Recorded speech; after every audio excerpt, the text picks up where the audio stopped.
Hello, my name is Karin Wells, and I'm here today to talk about my book. It's called The Abortion Caravan: When Women Shut Down Government in the Battle for the Right to Choose. And this is what it looks like. And on the back is a photograph of a Volkswagen van with, on the top, see that big black thing? That's a coffin. And a very important aspect of the caravan. I'll tell you more about that in a minute. I do want to thank some people, my publisher, Second Story Press, and a group called the Feminist History Society that has backed a series of publications about the stories of women in this country, stories that might otherwise go untold. The caravan was a group of 13 women from Vancouver. This was a Western idea. They were dedicated to changing the world, as were a lot of people back there, changing the world for women. And they chose abortion. It was a strategically chosen issue. They chose it because they felt it would unite women across the country, across geographic lines. It affected old women, older women, young women, rich women, poor women, particularly poor women. This was 1970. Abortion was an offense under the criminal code. Women could be prosecuted for seeking abortions. They seldom were. Doctors could and were prosecuted. They were tried, convicted, jailed. Several women, several doctors, not only Henry Morgentaler, and they lost their medical licenses. What that meant was that when women needed abortion, and women have always needed abortion. There are references back to the ancient Greeks. In fact, in Canada, it had only been a criminal offense for a little over 100 years. So when women needed abortion, they had no doctors, no sanitary conditions to turn to, unless they were rich enough to fly outside and find a jurisdiction where it was legal. They then sought backstreet abortionists. They attempted to abort themselves and were often successful, in fact, too successful. That all resulted in infections, in hemorrhages. Women were rendered infertile and women died.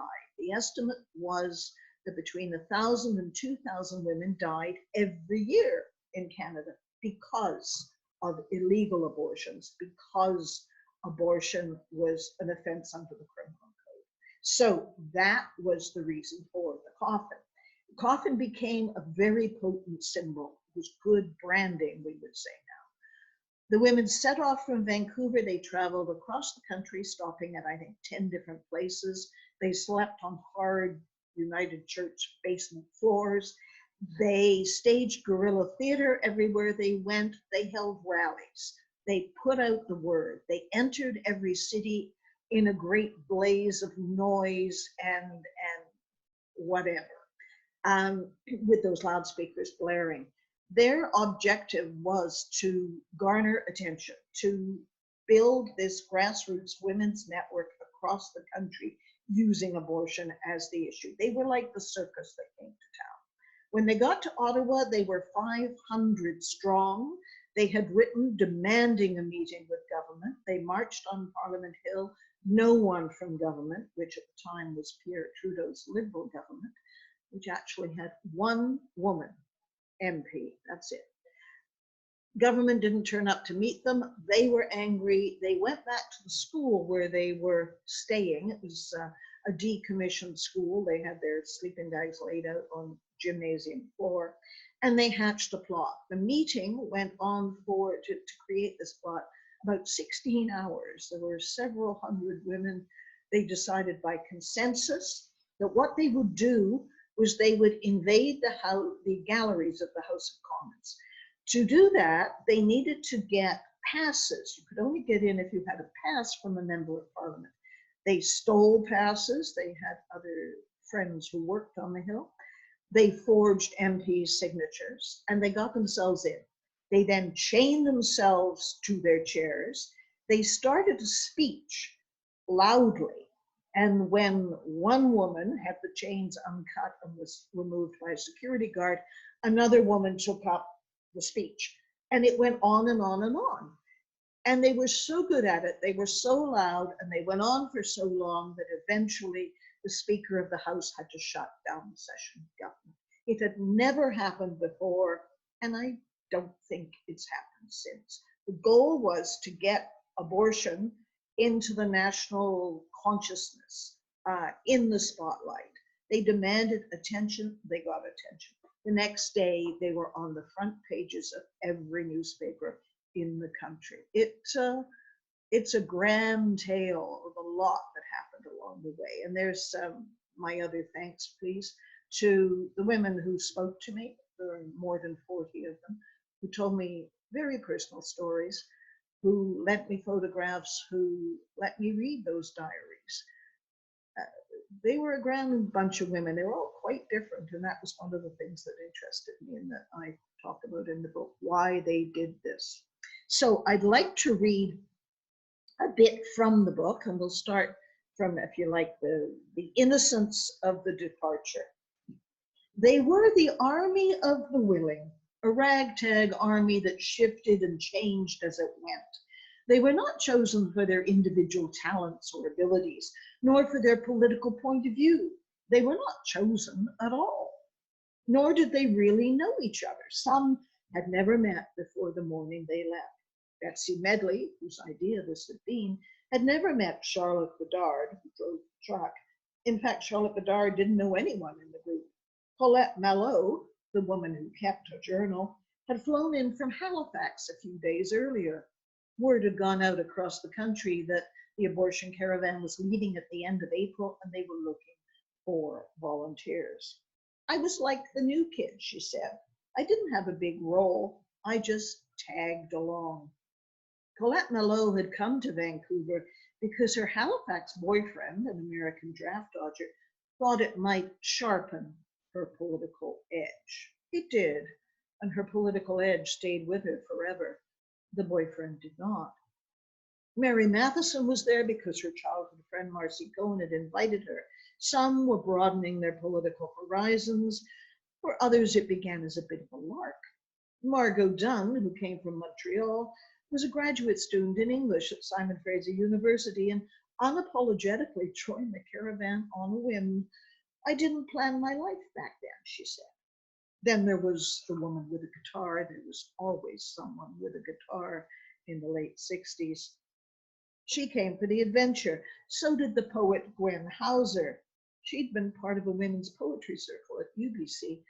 No one knew quite how or why Gwen Hauser joined the caravan, but she did.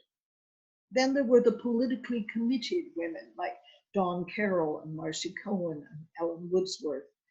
The caravan it was a collective, had no leaders, but there were some implicit leaders, as one of their fellow feminists described them, women who do a lot and have a big mouth. They gathered mid-morning on that Monday, April 27th.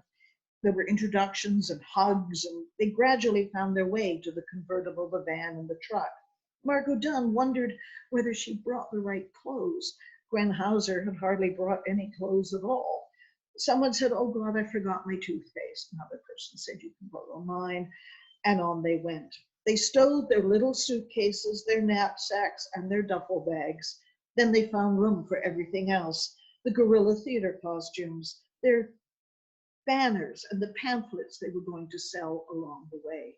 They had done research on drug trials that were going on in faraway countries. Noon came at the Vancouver courthouse. There were balloons and there were banners and songs. A dog ran around barking. The supporters and the curious filled the courthouse steps and climbed onto the big stone lions. Marge Hullabah's banners were fluttering in the breeze from the aerial of Betsy Medley's convertible. Abortion on demand, they said. The women in the caucus who were staying in Vancouver came down to see them off. They had even enticed 83-year-old Mary Norton to make an appearance. Norton was a socialist suffragette who'd been active in BC's first wave of feminism before World War I.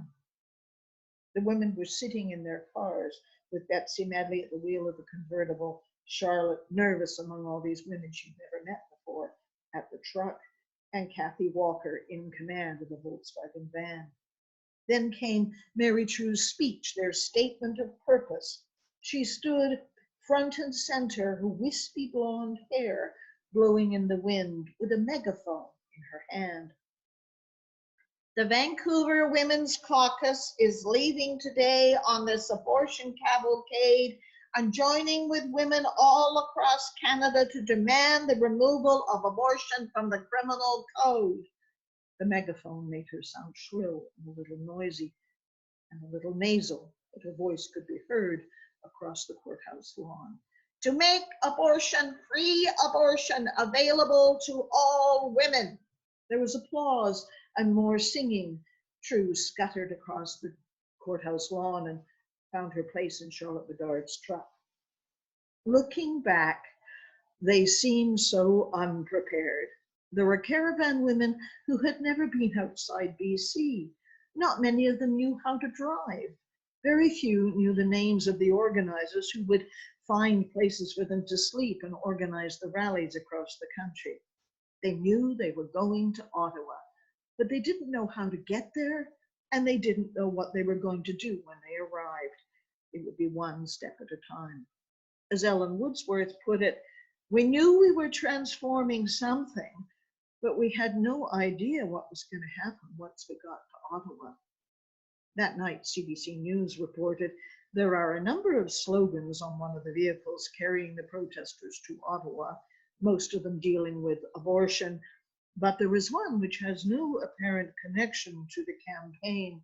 It simply says, "Smash capitalism." That was a harbinger of what was to come. Kathy Walker pulled the Volkswagen van with the coffin on top out onto Georgia Street. She turned right, heading east. Betsy Medley was next, smiling at the crowd with one hand on the wheel. The top of the convertible was down, and Marcy Cohen and 3 other women sat perched on the back of the seats, waving like so many beauty queens. Last came the pickup truck, music blaring from the loudspeakers, with Charlotte Bedard at the wheel. The speakers jutted out on either side beyond the width of the truck, and Charlotte was frantically adjusting the side mirrors as she tried to keep up with Betsy. She couldn't see a thing behind her. I was pulling out onto Georgia, she said, totally blind. I held my breath and prayed. And that was the beginning of the caravan. Nobody knew it would end the way it did. Many have criticized it, said it didn't amount to anything because abortion law didn't change for 18 years. But it was the beginning of that grassroots women's movement. It was the beginning of talking about things. They put abortion on the table. It's a great yarn. I hope you enjoy the book, The Abortion Caravan, When Women Shut Down Government in the Battle for the Right to Choose. And that's what it looks like. Thank you very much. This is Karin Wells saying goodbye.